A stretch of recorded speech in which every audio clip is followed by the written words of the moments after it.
स्वागत है आप सबका आरंभ के इस यूट्यूब चैनल पर।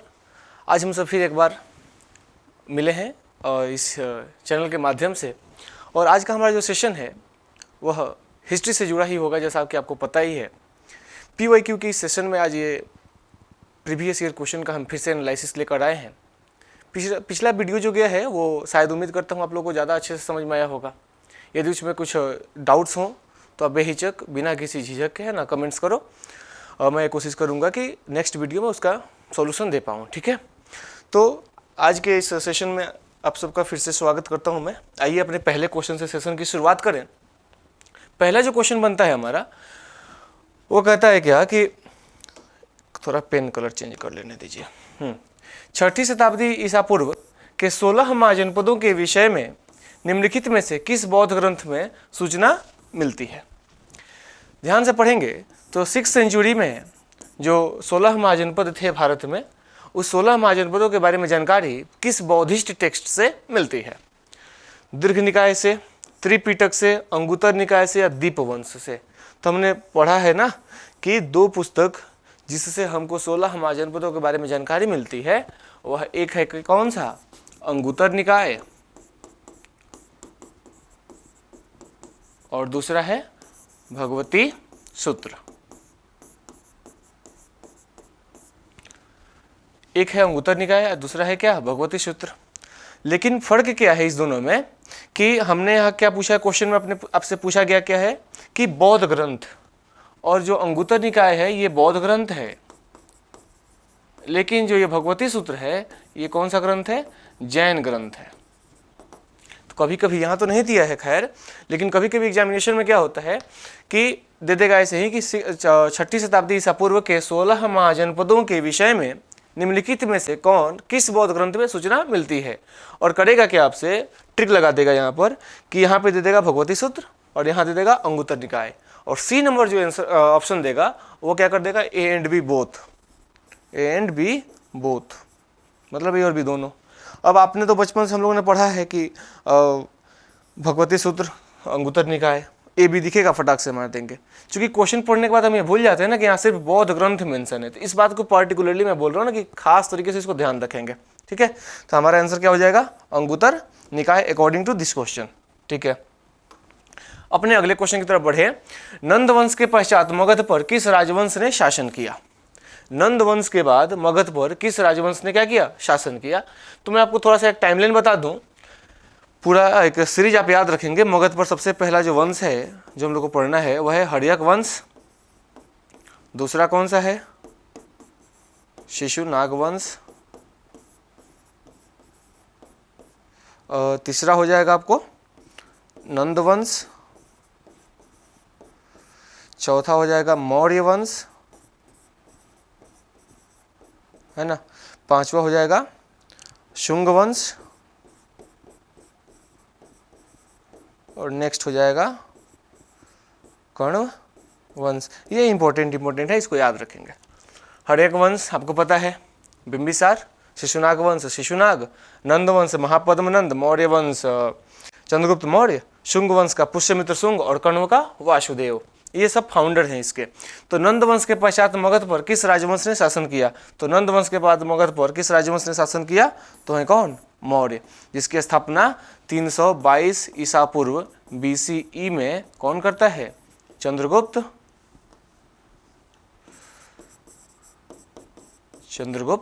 मौर्य करता है। ठीक है, चंद्रगुप्त मौर्य। इस वंश के महत्वपूर्ण शासकों के नाम याद रखेंगे। तो पहला तो चंद्रगुप्त मौर्य खुद हो जाएगा, दूसरा कौन सा हो जाएगा? बिंदुसार, और तीसरा द ग्रेटेस्ट अशोक, है ना। तो इनके नाम याद रखेंगे। ये वंश का कार्यकाल जो है, कार्यकाल बोल रहे हैं, शासनकाल जो है वह 322 से 185 BCE तक चलता है। ठीक है, तो ये सब बातें जो है ध्यान रखेंगे। गुप्त वंश के फाउंडर कौन है? श्रीगुप्त हैं। कुषाण के कुजल कडफिसस पहले शासक होंगे, और शुंग के पुष्यमित्र शुंग। ठीक है, बढ़ते हैं अपने नेक्स्ट क्वेश्चन की तरफ। तीसरा क्वेश्चन हमारे सामने है, निम्नलिखित में से कौन सा ईसा पूर्व 6ठी शताब्दी के में प्रारंभ में भारत का सर्वाधिक शक्तिशाली राज्य था? ये जब हम 16 महाजनपद चैप्टर स्टार्ट करते हैं ना, तो जैसे ही मगध का नाम आता है उसके साथ एक टैगलाइन जुड़ती है क्या, कि द मोस्ट पावरफुल महाजनपद, यानी सबसे शक्तिशाली महाजनपद। तो 6ठी शताब्दी ईसा पूर्व में भारत में जितने भी महाजनपद चल रहे थे उन सारे महाजनपदों में सबसे महत्वपूर्ण महाजनपद कौन था, मगध था। इसके पीछे के उसके कारण भी बहुत ज़्यादा थे, है ना, 3 4 5 कारण है इसके पीछे के। पहला, इसकी जो राजधानी का जो भौगोलिक स्थिति है, इसकी राजधानी की जो भौगोलिक स्थितियाँ थी, अवस्थिति है, वो दोनों बहुत इंपॉर्टेंट है। आप देखो राजगीर, इसकी पहली राजधानी राजगीर और दूसरी राजधानी पाटलिपुत्र। आप राजगीर या गिरिब्रज दोनों इसको देखो, दोनों एक ही नाम है, राजगीर या गिरिब्रज कहो। तो जब इसको देखो तो ये क्या है, 5 पहाड़ियों से घिरी हुई है। जब 5 पहाड़ी से घिरी हुई है तो भला अटैक कोई करेगा कैसे, बीच में है, वो चारों तरफ से पहाड़ी है। अब मान लो कि जो बीच में है वो तो अंदर बैठा हुआ है, वो फटाक से अपना सेनाओं को क्या कर देगा, ऊपर चढ़ा देगा आपके ऊपर, मतलब पहाड़ी के ऊपर। आप आ रहे हो नीचे से, आपको ऊपर चढ़ना होता है, जो अटैकर्स हैं उनको नीचे से ऊपर चढ़ना पड़ेगा पहाड़ी पर। अब चढ़ेंगे तो जो ऊपर बैठा है उसको हाइट का एडवांटेज ठीक ठाक मिल जाता है, ठीक है। तो हाइट का एडवांटेज उठाएगा और फिर समझ ही रहे हो, जैसे आज के परिप्रेक्ष्य में देखें तो हिमालय जो है, हमारी जो सेनाएं हैं वो मान ली कि हिमालय पे, नीचे से नीचे से कोई अटैकर आ रहा है, एक व्यक्ति है जो सेना है जो बहुत मतलब बैठा हुआ आराम से, वो एकदम फेंक रहा है ग्रेनेड, नीचे से उसने ग्रेनेड फेंकी कि ऊपर जाएगा ग्रेनेड, ब्लास्ट कर जाएगा। ग्रेनेड आया, उसको 1-2 सेकंड लगता है ब्लास्ट होने में, गिरा, तब तक जो सोल्जर था क्या किया, पैर से उसको लुढ़का दिया नीचे। जिसने गड्ढा खोदा वही उस गड्ढे में क्या हो गया, गिर गया। ऑब्वियस सी बात है ना, हाइट के एडवांटेज ठीक ठाक मिल जाता है, हमेशा मिल जाएगा आपको। पाटलिपुत्रा, ये देखो, ये नदियों से घिरा हुआ है, 3 नदियां हैं, गंगा, गंडक और सोन। ये लगभग आप देखो तो एक तरीके से आप बोल सकते हो कि नदी दुर्ग का निर्माण कर देता है। ये नदी दुर्ग का निर्माण कर देता है। सोल्जर्स बाहर खड़े हैं, आपको नदी क्रॉस करके आनी है, आप नदी में फंस जाओगे तो दिक्कतें आ जाती हैं। इसलिए जो ये महाजनपद है मगध, ये ज़्यादा अच्छे से मतलब क्या हो गया, ग्रो कर गया। दूसरा क्या है, इसमें लोहे की खदानें मिल गई, इनके आसपास जंगलों में लोहे की खदानें मिल गई तो हथियार ज़्यादा मजबूत बनने लगे, हाथियों की उपलब्धता हो गई जंगल में, हाथी इनके सेना में ठीक ठाक मौजूद होने लगे। और सबसे महत्वपूर्ण कारणों में से एक कारण क्या है कि इसके जो राजा थे ना, इसके जो शासक थे, वो बड़े ही महत्वाकांक्षी और योग्य शासक हुए। जितने भी वंश में आप शासक देखेंगे, चाहे वो हड़ेक वंश में आप अजातशत्रु या बिंबिसार को देख लो, उदयन को देख लो, नंद वंश में आप महापद्म नंद को ले लो, शिशुनाग में शिशुनाग या कालाशोक को ले लो, मौर्य वंश में तो तीनों के तीनों ऐसे ही थे, है ना, चंद्रगुप्त मौर्य को ले लो, बिंदुसार या फिर अशोका, ये सारे के सारे क्या है, मोस्ट कैपेबल रूलर्स थे उस समय के, है ना। इसलिए ये जो महाजनपद है बहुत तेजी से ग्रो कर गया। तो ये इसका आंसर क्या हो जाएगा, मगध हमारा आंसर हो जाएगा। नेक्स्ट क्वेश्चन की तरफ आगे बढ़ेंगे। निम्न में से किन ग्रंथों में प्राचीन भारत के 16 महाजनपद की सूची मिलती है, नीचे दिए गए कूट में से सही उत्तर चुनिए। देखो, अर्थशास्त्र में तो मौर्य वंश की जानकारी मिलती है, लिखा किसके द्वारा गया था, चाणक्य के द्वारा। चाणक्य के 2 नाम, विष्णुगुप्त और कौटिल्य, है ना। और एक बताए थे आपको कि चाणक्य का पुराणों में एक नाम मिलता है, प्रीवियस वीडियो यदि आपने देखा होगा गौर से तो आपने को पता होगा कि पुराणों में ब्राह्मण श्रेष्ठ कहा गया है किसको, चाणक्य को। उनके लिए एक वर्ड यूज किया गया है द्विजर्षभ, है ना। तो ये भी किसके लिए यूज किया गया है, चाणक्य के लिए, जिसका मतलब क्या है, ब्राह्मण श्रेष्ठ, ब्राह्मण श्रेष्ठ, ठीक है। अंगुत्तर निकाय तो इसी में तो मिलती है। किन ग्रंथों में, अच्छा मतलब बौद्ध या जैन, ये मेंशन नहीं है, यानी दोनों हो सकते हैं। तो अंगुत्तर निकाय बौद्ध का हो गया, दीर्घ निकाय में नहीं मिलता है, भगवती सूत्र में मिलता है, यानी यही तो दोनों हैं। तो हमारे ऑप्शन का है 2 और 4, 2 और 4 पहला ऑप्शन, यानी हमारा आंसर क्या हो जाएगा, ए नंबर हो जाएगा, 2 और 4। ये कौन सा टेक्स्ट हो जाएगा, अभी बताया था आपको कुछ देर पहले, ये हो जाएगा बौद्ध टेक्स्ट और ये हो जाएगा ये हो जाएगा जैन टेक्स्ट, है ना, याद रखेंगे। बढ़ते हैं अपने अगले क्वेश्चन की तरफ। देखिए, सूची 1 तथा सूची 2 को सुमेलित करना है तथा सूचियों के नीचे दिए गए कूट का सहायता से सही उत्तर चुन करना है। देखो, कुरु है, पंचाल है, कौशल है और वत्स है। इसमें सबसे आसानी के साथ देखो, एलिमिनेट मतलब अगर आपको पता है आंसर तो एलिमिनेट कर सकते हो आप आसानी से। देखो, जैसे सबसे आसान किसका आंसर पता है आपको, जैसे आपको पता होगा कौशल के राजा कौन थे, प्रसेनजीत थे, जिनकी राजधानी कहाँ थी, श्रावस्ती, इसको साकेत बोलता है। देखो सी का एक कहाँ दिख रहा है, इसमें कहीं दिख रहा है क्या? सी का एक हमारा आंसर हो गया। ज़्यादा समय लेना नहीं है, किसी एक को पकड़ो जो आपको याद हो। हाँ, अगर किसी और में भी सी का एक ऑप्शन रहता तो दूसरा कोई ट्राई करते, है ना।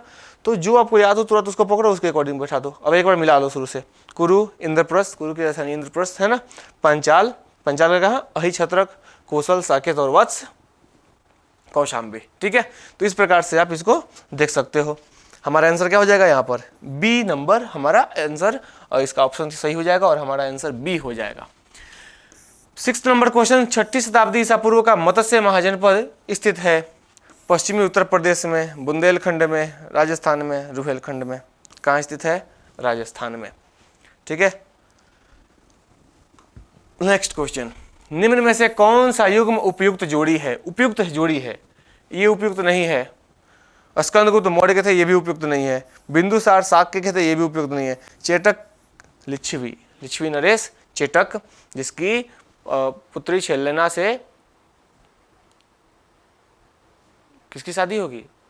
बिंदुसार, सॉरी बिंबिसार शादी करेगा। यहाँ अपने मैट्रिमोनियल रिलेशन बनाएगा वो, है ना, बिंबिसार चेटक से। तो ये लिच्छवी के थे, इनको याद रखेंगे। चंपा किस महाजनपद की राजधानी है? अंग, चंपा, और आज के कंडीशन में उसका क्षेत्र देखेंगे तो मुंगेर और भागलपुर का जो क्षेत्र है वो इसके अंतर्गत आता है। तो अंग आज के किसके, अंग की राजधानी कहाँ थी? अंग की राजधानी कहाँ हो जाएगी? चंपा हो जाएगी। तो चंपा किस महाजनपद की राजधानी है? अंग राज्य की, अंग महाजनपद की राजधानी है। मगध की राजधानी कहाँ थी? मगध की 2 राजधानियां बनी, पहली राजधानी राजगिरी और दूसरा पाटलिपुत्र। थोड़ा समझ लेते हैं इसको, है ना। हड़यक डायनेस्टी मगध पर शासन करने वाली पहली डायनेस्टी थी, और हड़यक डायनेस्टी के समय मगध की जो राजधानी है वो कहाँ थी? राजगिरी थी। बिंबिसार इसकी स्थापना करता है और इसको अपनी राजधानी बनाता है। अजातशत्रु भी वहीं अपनी राजधानी रखेगा, लेकिन जैसे ही उदयन आएगा वो क्या करेगा? पाटलिपुत्र की स्थापना करेगा और अपनी राजधानी को कहाँ ले आएगा? पाटलिपुत्र। उसके बाद जब बृहद्रथ लास्ट शासक जब आएगा, उसकी जब मृत्यु हो जाएगी, तो शिशुनाग जब आएगा तो वह राजधानी को कहाँ लेके जाएगा? वैशाली।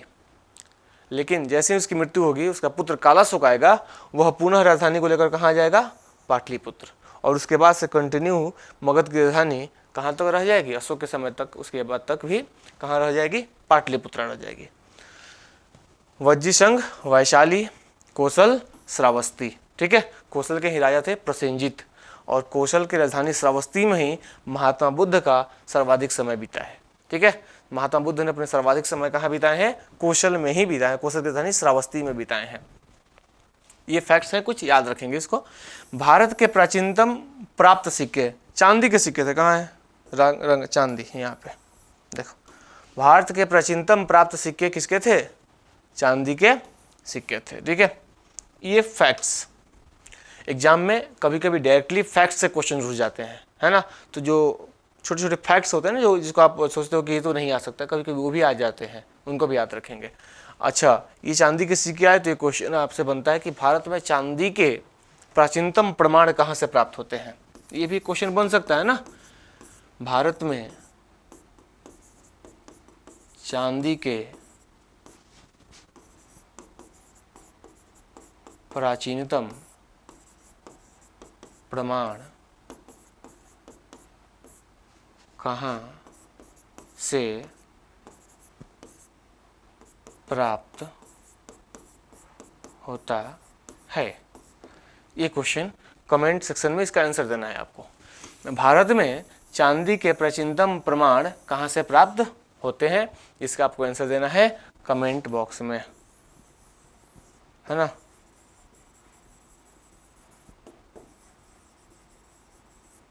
कमेंट बॉक्स में इसका आंसर दीजिए।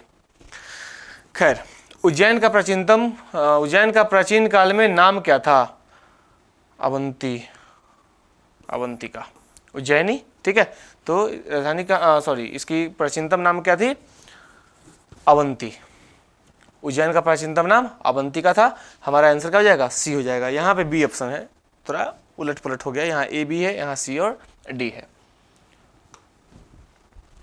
अजातशत्रु के वंश का नाम क्या था? बहुत बड़ा जिक्र हुआ अभी जस्ट।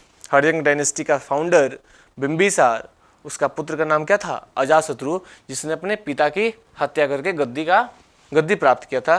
तो किस वंश का था? हर्यंक वंश का था। नंद वंश के संस्थापक कौन थे?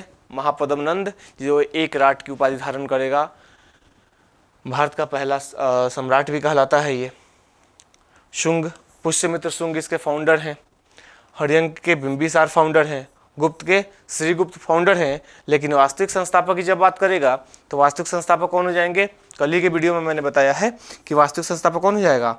चंद्रगुप्त प्रथम हो जाएंगे। चंद्रगुप्त प्रथम। ठीक है, इस प्रकार से इसको ध्यान रखनी है। तो हमारा आंसर क्या हो जाएगा इसमें? हर्यंक हो जाएगा। नेक्स्ट क्वेश्चन, शिवाय का कौन सा शासक था जिसके समय में वैशाली में द्वितीय संगीति का आयोजन किया गया था? देखिए, शिशुनाग वंश का यहाँ पे लिख दो, ज़्यादा स्पष्ट हो जाएगा। शिशुनाग वंश का कौन सा शासक था जिसके समय में द्वितीय बौद्ध संगीति का आयोजन किया गया, जिसको काकवर्ण के नाम से भी क्या किया जाता है? जाना जाता है। काकवर्ण के नाम से भी जाना जाता है। वो शासक था कौन? कालाशोक। देखो, काकवर्ण यदि नहीं भी याद हो ना, ये क्वेश्चन अगर नहीं भी आपको याद हो तो आपको पता है कि काकवर्ण का मतलब इसी से रिलेटेड कुछ नाम होगा, है ना? तो आप इसको गेस भी कर सकते हो, कालाशोक। अब आते हैं द्वितीय बौद्ध संगति के बारे में। बौद्ध धर्म में टोटल संगति कितनी हुई थी? 4। बौद्ध धर्म में संगति कितनी हुई? 4 संगतियां हुई। पहली संगति किसके शासनकाल में हुई है? अजात शत्रु, है ना? पहली संगति हुई। दूसरी संगति शिशुनाग वंश के कालाशोक। देखो, तीसरा नंबर जो है वो किसके काल में होगी? तो अशोक के टाइम पीरियड में होगी, है ना? और चौथा किसके टाइम पीरियड में होगा? कनिष्क के टाइम पीरियड में होगा। कनिष्क किस वंश का होगा? कुषाण। ठीक है, अब देखो, पहला जो है अजातशत्रु के टाइम पीरियड में होगा और कहाँ होगा? राजगीर में। दूसरा कालाशोक के टाइम पीरियड में होगा, कहाँ होगा? वैशाली में। अशोक के टाइम पीरियड में होगा पाटलिपुत्रा में।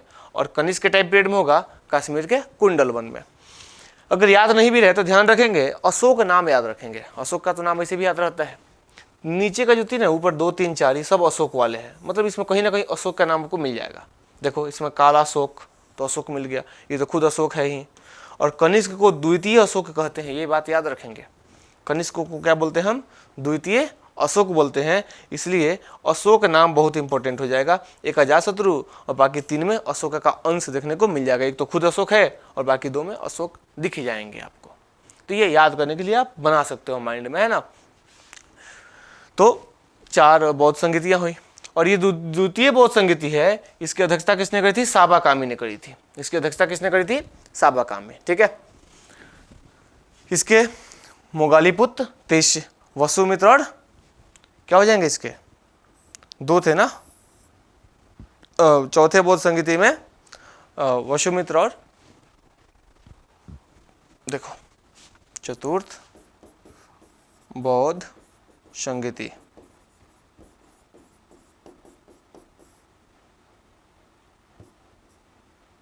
जो भी जैसे भी लिखा जाए, चतुर्थ बौद्ध संगति कश्मीर के कुंडलवन में, कुंडलवन। और इसकी अध्यक्षता किसने करी थी? वसुमित्र। ठीक है, तो इसका आंसर क्या हो जाएगा? कालाशोक। याद रखेंगे। अब देखो, नेक्स्ट क्वेश्चन की तरफ आगे बढ़िए। निम्न राजाओं पर विचार कीजिए। अजातशत्रु, बिंदुसार और प्रसेनजीत, इनमें से कौन कौन बुद्ध के समकालीन थे? बुद्ध के समकालीन कौन कौन थे? अजातशत्रु बुद्ध के समकालीन था, बिल्कुल सही बात है। बिंदुसार बुद्ध के समकालीन नहीं थे, बिंबिसार था। है ना। कुछ लोग को बिंबिसार और बिंदुसार में अंतर नहीं है ना। बिंदुसार अशोक का पिता है और चंद्रगुप्त मौर्य का पुत्र है, और बिंबिसार अजातशत्रु का पिता है, ठीक है। और प्रसेनजीत कौन है, कौशल से जुड़े हुए हैं ये, है ना, जिनकी पहले इनकी बहन की शादी बिंबिसार से होती है, और जब बिंबिसार को अजातशत्रु मार देता है तो इनकी हो जाती है दुश्मनी, लेकिन दोनों में युद्ध होता है, एक बार अजातशत्रु हारता है, एक बार प्रसेनजीत हारते हैं, बाद में इनकी पुत्री से किसकी शादी हो जाती है, अजातशत्रु की शादी हो जाती है। तो ये सब बातें कहानी के सिलसिले में याद रखने की बातें हैं। तो इनमें कौन से बुद्ध के समकालीन हो जाएंगे, तो 1 और 3, 1 और 3।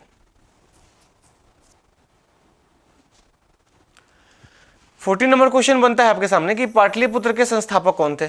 अब देखो उस समय से मैंने कितनी बार बताया कि मगध की राजधानी 2, पहली राजगीर, दूसरी पाटलिपुत्रा। पाटलिपुत्र का राजधानी बनाया कौन है, तो उदयन इसकी स्थापना करेगा और इसी को अपनी राजधानी बना देगा। तो पाटलिपुत्र का संस्थापक कौन हो जाएगा, उदयन हो जाएगा, है ना।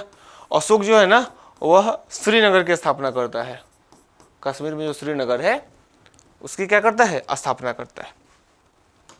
नेक्स्ट क्वेश्चन, सिकंदर के हमले के समय उत्तर भारत पर निम्नलिखित राजवंशों में से किस एक का शासन था। सिकंदर के अटैक के समय, सिकंदर अटैक करता कब है, 326 BC। देखो ये क्वेश्चन मान लो कि आपको याद नहीं है ना, और मतलब सिकंदर के समय एग्जैक्टली याद नहीं है कि सिकंदर के समय शासन कर कौन रहा था, निकालेंगे कैसे। 326 BC में आपको क्या है, कंसेप्ट यदि आपको पता है तो कंसेप्ट से कैसे क्वेश्चंस बनते हैं बिना फैक्ट्स रटे आप देखोगे। 326 BC में सिकंदर का अटैक होता है। मौर्य वंश का स्थापना होता कब है, 322 BC में, ये भी ध्यान है आपको। और मौर्य वंश से पहले शासन कौन है कर रहा है, तो नंद वंश कर रहा है। तो आप देखोगे कि सिकंदर का जब अटैक हो रहा है तब तक तो क्या है, मौर्य वंश की स्थापना ही नहीं हुई है, यानी शासन चल किसका रहा है, नंद वंश का चल रहा है। और नंद वंश का चल रहा है, इसका मतलब हमारा ए नंबर ऑप्शन क्या हो जाएगा, सही हो जाएगा, यानी हमारा क्या हो जाएगा, ए नंबर आंसर सही हो जाएगा। और नंद वंश में भी किस शासन कर कौन रहा था, तो घना नंद शासन कर रहा है। ये सारी बातें याद रखने वाली हैं। नेक्स्ट क्वेश्चन की तरफ बढ़िए।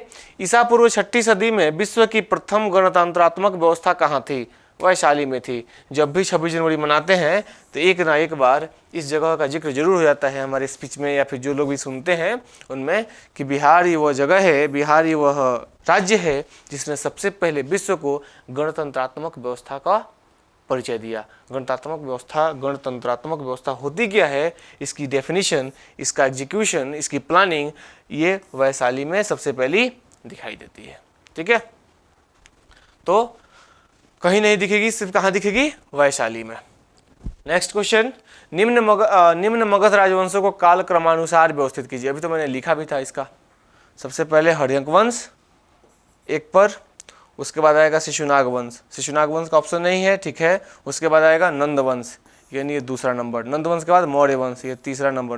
मौर्य के बाद शुंग वंश, और शुंग के बाद कण्व वंश।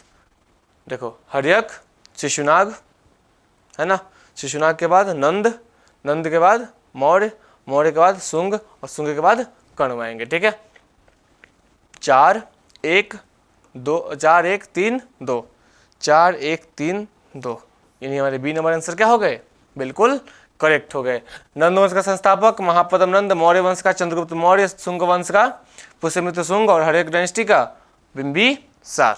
याद रखेंगे। मैं बार बार इसलिए रिपीट कर देता हूँ ताकि आपको यदि याद ना हो तो कम से कम फाउंडर्स वगैरह का नाम आपके दिमाग में हमेशा चलता रहे। एग्जाम में ये बहुत इंपॉर्टेंट हो जाते हैं। कभी कभी डायरेक्टली क्वेश्चन आ जाता है कि शुंग वंश का संस्थापना किसने करी थी, है ना। मगध के किस प्रारंभिक शासक ने राज्यारोहण के लिए अपने पिता की हत्या की और एवं स्वयं इसी कारणवश अपने पुत्र द्वारा मारा गया। बहुत ही इंटरेस्टिंग, बहुत ही शानदार क्वेश्चन है। क्वेश्चन क्या कहता है कि मगध का ऐसा कौन सा शासक है जो सत्ता के लिए अपने पिता की हत्या कर देता है, और यही देखकर उसका पुत्र जो है उसकी हत्या, जब वो सत्ता के लिए उसकी हत्या कर देता है। मतलब इसका आंसर मैं बता दूं, अजातशत्रु होगा, है ना। अजातशत्रु, अजातशत्रु जो है उसमें आप देखोगे क्या कि किसका शासन कर रहा है, हर्यक डायनेस्टी का है, ये हर्यक वंश का है। एक्सक्यूज मी, 1 मिनट वेट करना जरा।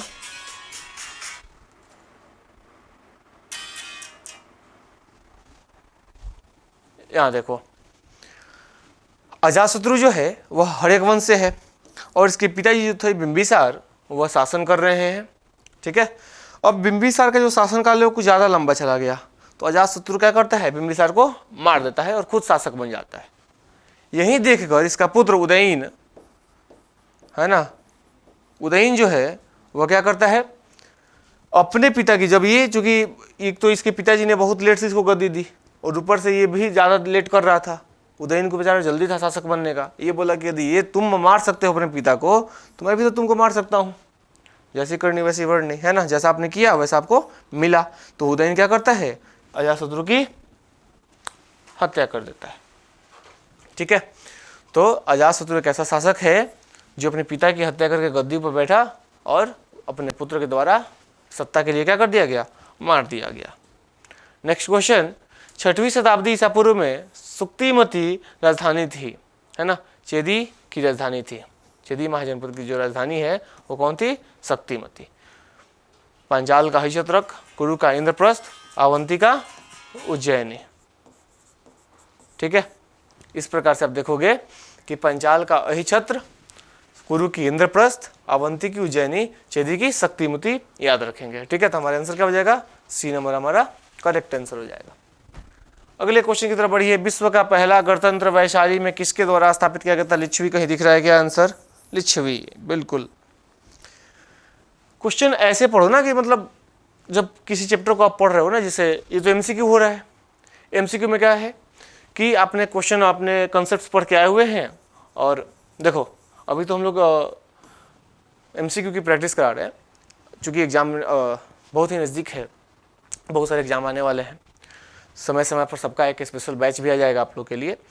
अभी क्या है ना कि हम एमसीक्यू पे प्रैक्टिस करा रहे हैं, धीरे धीरे होगा क्या कि हम लोग कंसेप्ट्स वाले वीडियो भी लाना शुरू कर देंगे, है ना, जिसमें प्रत्येक चैप्टर वाइज कंसेप्ट्स वगैरह आपको समझाए जाएंगे अच्छे से, जैसे को बोलते हैं ना कि पढ़ाना, टॉपिक पढ़ाना, उस सिलसिले में कि हम शुरुआत करने भी वाले हैं, जिसमें आपको कंसेप्ट्स वगैरह भी मिल जाएंगे अच्छे तरीके से। और जब कंसेप्ट आपके पास अच्छे हो जाएंगे तो जैसे मैंने प्रीवियस क्वेश्चन को सॉल्व करते हुए बताया कि यदि आपके फैक्ट्स बहुत याद नहीं भी हो, यदि आपके पास कंसेप्ट्स की क्लियरिटी हो तो आप क्वेश्चन को आसानी के साथ क्या कर सकते हो, सॉल्व कर सकते हो। तो इसका आंसर क्या हो जाएगा, लिच्छवी। लिच्छवी के द्वारा ही वैशाली की क्या कर दी गई, पहले गणतंत्रात्मक वैशाली की स्थापना की गई। सूची 1 तथा सूची 2 को सुमेलित कीजिए तथा सूचियों के नीचे दिए गए कूट का सहायता से सही उत्तर को चुनिए। देखो अभी पिछले क्वेश्चन में बताया था, जब ऐसा क्वेश्चन मिले ना तो जो आपको याद हो बहुत आसानी से वो क्या कर दो, चुन लो और उसको मार दो एकदम फटाक से। अजातशत्रु मगध पढ़ा ना हमने, 4 का 1 देखो, डी का 1 देखो कहीं दिया है क्या, देखो 2 में दिया है डी का 1, यानी ये दोनों पहले ही क्या हो गए, एलिमिनेट हो गए, डी का ही दिया है। और देखो प्रसेनजीत को भी हम क्या पढ़ रहे थे, कौशल पढ़ रहे थे, जिसकी राजधानी श्रावस थी, जहाँ बुद्ध अपना सर्वाधिक समय बिताएंगे। तो सी का 4 दिया है क्या कहीं, देखो डी का 1 भी चाहिए हमको और सी का 4 चाहिए, यानी ए 3 और बी 2, यानी ए का देखो प्रद्योत किससे है, अवंती से, उदयन किससे है, वत्स से, उदयन है ना, उदयन नहीं। तो इस प्रकार से हमारा करेक्ट आंसर क्या हो जाएगा, बी हो जाएगा। ठीक है, बढ़ते हैं अपने अगले क्वेश्चन की तरफ। निम्नलिखित कथन ए और बी को पढ़ें और नीचे दिए गए कूटों का प्रयोग करके सही उत्तर का चयन करें। ऐसे क्वेश्चन जब आते हैं ना तो थोड़े स्टेटमेंट वाले, तो यहाँ पे कंसेप्ट की चेकिंग होती है, कंसेप्ट आपके कितने क्लियर हैं, बताइए पढ़ के। विश्व के सभी भागों में ईस्वी पूर्व 6ठी शताब्दी में एक महान धार्मिक उथल पुथल का काल था। बात सही चल रहा है। आप जो वर्ल्ड हिस्ट्री पढ़ोगे वहाँ भी देखोगे कि ये जो 6ठी शताब्दी ईसा पूर्व का काल है, इसके आसपास का जो काल है वहाँ ठीक ठाक चल रहा है। रोमन एम्पायर का विघट, मतलब रोमन एम्पायर के लास्ट में भी ये सब देखने को मिली है ठीक ठाक। World geography sorry world history जब आप पढ़ोगे वहाँ भी आपको ये देखने को मिलेगा। और भारत में तो जैन बौद्ध आप पढ़ ही रहे हो, देख ही रहे हो, है ना। दूसरा है कि वैदिक धर्म बहुत जटिल हो चुका था। वैदिक धर्मों में होता क्या है ना कि धीरे धीरे इतने आडंबर आ चुके हैं, इतनी कठोरता आ चुकी है निचले तबके के लोगों के लिए कि अब ये धर्म क्या हो चुका है, बहुत ज़्यादा जटिल हो चुका है, लोगों के लिए बहुत ही परेशानी वाला धर्म बन चुका है ये। तो यानी हमारा ए भी सही है और 2 भी सही है।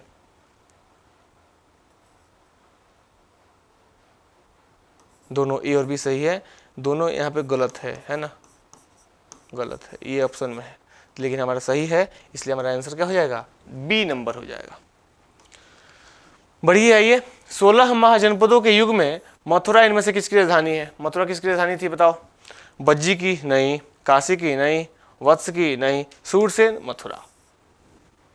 सूरसेन की राजधानी कहाँ थी? मथुरा। काशी की वाराणसी, वत्स की और वज्जी की तुम बताओ, अभी जस्ट बताया भी था मैंने। कमेंट करके बताना कि वज्जी संघ की राजधानी कहाँ है और वत्स की राजधानी कहाँ है। वत्स की तो हमने मैच भी कराए थे, है ना। अच्छा चलो इसकी मैं बता ही देता हूँ। वत्स की, चूंकि प्रीवियस क्वेश्चन में आपको वत्स के आंसर मिल जाएंगे, वत्स की कौशाम्बी, लेकिन वज्जी की कहाँ है ये आप बताओगे कमेंट सेक्शन में कमेंट करके। वज्जी की राजधानी कहाँ है? तो हमारा आंसर क्या हो जाएगा? सूरसेन। इसकी राजधानी कहाँ थी? मथुरा थी। काशी और लिच्छवी का विलय मगध साम्राज्य में किसने किया था? देखो बिंबिसार ने नहीं किया था, उदयन ने नहीं किया था, अजातशत्रु ने किया था। काशी और लिच्छवी इन दोनों का विलय मगध में किस शासक ने करा था? किस हर एक शासक ने करा था? तो इसकी विलय किसने करी थी? अजातशत्रु भाई साहब ने करी थी। इसने लिच्छवी और काशी को क्या कर दिया? मगध में विलय कर लिया और मगध के टेरिटरी को और ज्यादा एक्सपेंड कर दिया। ठीक है, अगला क्वेश्चन, गौतम बुद्ध के समय का प्रसिद्ध वैद्य जीवक किसके दरबार से संबंधित है? बहुत भी क्वेश्चन है। जीवक के नाम से तो बहुत सारे क्वेश्चंस पूछे गए हैं आज तक, है ना। हमेशा आप किसी भी एग्जाम में देखोगे, वनडे एग्जामिनेशन में, तो आपको जीवक से रिलेटेड कहीं ना कहीं क्वेश्चंस मिल जाएंगे। ये क्वेश्चन बहुत ज़्यादा बार पूछा जा चुका है, कभी कभी कुछ, लेकिन हाईलाइट कौन रहता है? जीवक ही रहता है। देखो, गौतम बुद्ध के समय प्रसिद्ध वैद्य जीवक जो था वह हर्यक वंश के समय में था, और हर्यक वंश में यह किसके दरबार में था? बिंबिसार के दरबार में था। यहाँ मैं लिख देता हूँ, थोड़ा इधर लिख देता हूँ, है ना। जीवक जो है वह हर्यक वंश से जुड़ा हुआ है, हर्यक वंश से, और हर्यक वंश में भी यह किससे जुड़ा हुआ है? बिंबिसार से। बिंबिसार के दरबार में था, ये बिंबिसार के दरबार में था। इसको बिंबिसार ने गौतम बुद्ध के ट्रीटमेंट के लिए, यानी उनके इलाज के लिए भेजा था। और चंड प्रदोत जो थे, उनको जब पांडु रोग हो गया था, तो चंड प्रदोत के इलाज के लिए भी बिंबिसार ने जीवक को ही भेजा था। तो देखो इसमें क्या आंसर क्या हो जाएगा हमारा? बिंबिसार हो जाएगा, प्रसेनजीत नहीं होगा। आंसर का जो क्रम है ना, ये थोड़ा सा उलट पुलट हो गया है, ठीक है, ध्यान रखेंगे। चंड प्रदोत इनके तो इलाज करने के लिए गए थे। जीवक साहब जो थे वह चंड प्रदोत के इलाज के लिए बिंबिसार ने भेजा था जीवक को, तो ये भी नहीं होगा, उदयन भी नहीं होगा, यानी हमारा करेक्ट आंसर क्या हो जाएगा? बिंबिसार हो जाएगा। ठीक है, बढ़िए अपने 26 नंबर क्वेश्चन की तरफ। प्रथम मगध साम्राज्य का उत्कर्ष किस सदी में हुआ था? अभी तो उसी टाइम से कितनी बार ये क्वेश्चन आया, कितनी बार ये शब्द आया। 6ठी सदी ईस्वी पूर्व, 6ठी सदी ईस्वी पूर्व, 6ठी सदी ईस्वी पूर्व। Correct answer B number. Godavari नदी के तट पर स्थित महाजनपद था। इकलौता ही तो यह महाजनपद था, इकलौता ऐसा महाजनपद है जो साउथ इंडिया में है। उसका नाम क्या है? अस्मक। नाम क्या है? अस्मक। देखो यहाँ भी, यहाँ बी होगा, यहाँ सी कर लो, अस्मक है। देखो इकलौता, ये बहुत भी बन जाएगा आपके लिए। इकलौता ऐसा महाजनपद है ये जो कहाँ है? साउथ इंडिया में है। आप देखोगे क्या,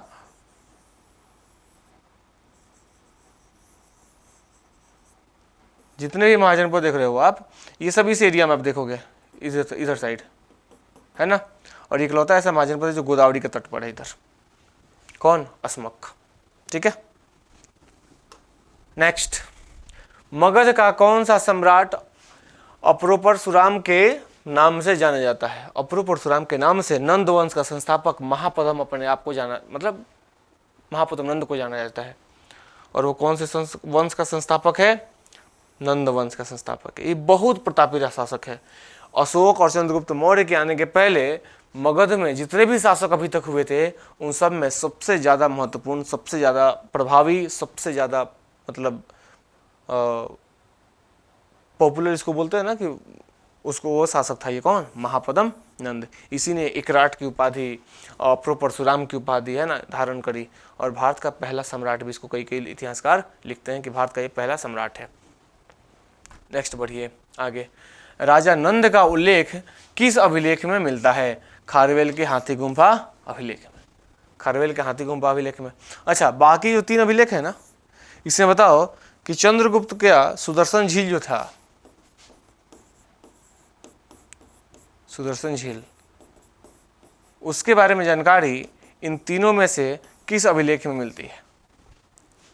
इन तीनों अभिलेखों में से रूमिनदेही स्तंभ अभिलेख, रुद्रदामन का जूनागढ़ और धनदेव का अयोध्या, इन तीनों में से किस अभिलेख में चंद्रगुप्त द्वारा बनाया गया, चंद्रगुप्त के आदेश पर पुष्यमित्र वैश्य के द्वारा, पुष्यगुप्त वैश्य के द्वारा बनाया गया सुदर्शन झील, किस अभिलेख में उसकी जानकारी मिलती है? ये आप कमेंट करके आंसर दोगे। 3-4 क्वेश्चन हर एक वीडियो में, आप यदि पूरी वीडियो अच्छे से देखते हो तो 3-4 क्वेश्चन आपको हर एक वीडियो में मिल जाएंगे, जो आपको कमेंट करने पड़ेंगे। एटलीस्ट आपको 3-4 क्वेश्चन तो बेसिकली, ये तो सारे क्वेश्चन आपको याद होते ही हैं, साथ साथ में ये क्वेश्चन भी आपको याद होते चले जाएंगे। तो अपने एडिशनल वैल्यूज़ के बढ़ाने के लिए भी ये ज़्यादा इंपॉर्टेंट है। आज के सेशन का ये आखिरी क्वेश्चन है। उम्मीद करता हूँ आप लोग ये क्वेश्चन का आंसर जरूर बता पाओगे। आप लोग को ये क्वेश्चन का आंसर जरूर पता होगा। मगध की राजधानी कौन सी थी? प्रतिष्ठान, गिरिव्रज राजगिरी, वैशाली और चंपा। मगध की राजधानी कौन सी थी? वैशाली, राजगिरी, है ना। इसकी स्थापना कौन करता है? बिंबिसार करता है और वहीं इसको अपनी राजधानी बनाता है। 30 क्वेश्चंस और ये जो समय है, ये जो सेशन था, ये सेशन में आज क्वेश्चंस के लेवल जो थे वो ज़्यादा अच्छे नहीं थे, मतलब स्टैंडर्ड नहीं थे, बहुत इजी चंकू मंकू टाइप के क्वेश्चन थे ये, है ना। होता क्या है ना कि जिस एग्जाम की आप प्रिपरेशन कर रहे हो, टफ कुछ नहीं है उसमें। ज़रूरी है किस चीज़ की? बस डेली प्रैक्टिस की। डेली प्रैक्टिस करो, जुड़े रहो, है ना। और जो बस बताया जा रहा है ना MCQs के तहत जो एनालिसिस दिया जा रहा है ना, इस एनालिसिस को ध्यान से देखो। इस एनालिसिस से आपको एक बात तो कंफर्म हो जाएगा कि यदि इस टॉपिक से रिलेटेड इस क्वेश्चन के आसपास भी कोई क्वेश्चन भटकता हुआ भी दिख जाएगा आपको, तो आप एकदम पट से उसको टैकल कर लोगे, फटाक से बना दोगे, है ना। तो ये MCQs का जो एनालिसिस है, इसी पर्पस से यह आप लोगों को दिया जा रहा है कि आप प्रैक्टिस भी करते रहो और ये भी आप सीखो कि कंसेप्ट्स कैसे महत्वपूर्ण हो जाते हैं एग्जाम में। सारे फैक्ट्स को याद रखना पॉसिबल नहीं है एक इंसान के लिए। हिस्ट्री इतना मिस्टीरियस सब्जेक्ट है ना, इतने सारे फैक्ट्स हैं इसमें, इतने सारे इसमें चीज़ें हैं जो रिमेंबर रखने हैं माइंड में, कर नहीं पाओगे आप। तो होता क्या है, इसके लिए कंसेप्ट्स की जरूरत पड़ती है। लोग बोलते हैं ना हिस्ट्री को रटने वाला सब्जेक्ट है, रटने जाओगे हिस्ट्री कभी याद नहीं होगी आपको, है ना। उसको कभी कभी क्या होता है, कहानी के टर्म में उसको सोच के रख लो अपने माइंड में, बना लो, एक बिठा लो उसको। और ये काम किसका होता है? एक गाइडर का होता है जो आपको गाइड करे। आप जब हमसे जुड़े हो, धीरे धीरे पैसेंस रखो, वो भी समय आएगा जब हम लोग एक ऐसी वीडियोज़, ऐसा सेशन लेकर आएंगे जहाँ आपको कंसेप्ट प्लस MCQ प्रैक्टिस दोनों, यानी हम क्या करेंगे, पहले चैप्टर पढ़ा देंगे, फिर लास्ट में उस चैप्टर से रिलेटेड कुछ MCQs आपको करवा दिए जाएंगे। इसका भी आएगा। बस थोड़ा सा पैसेंस दिखाओ, थोड़ा सपोर्ट करो। और यदि आपको अच्छा लग रहा है ये सेशन तो लाइक सब्सक्राइब कर दो और अपने दोस्तों के बीच शेयर करो, ताकि हम ज़्यादा से ज़्यादा हमारी रीच हो सके, ज़्यादा से ज़्यादा लोगों के बीच हम जुड़ सकें। उम्मीद करता हूँ कि आपको ये सेशन भी पसंद आया होगा।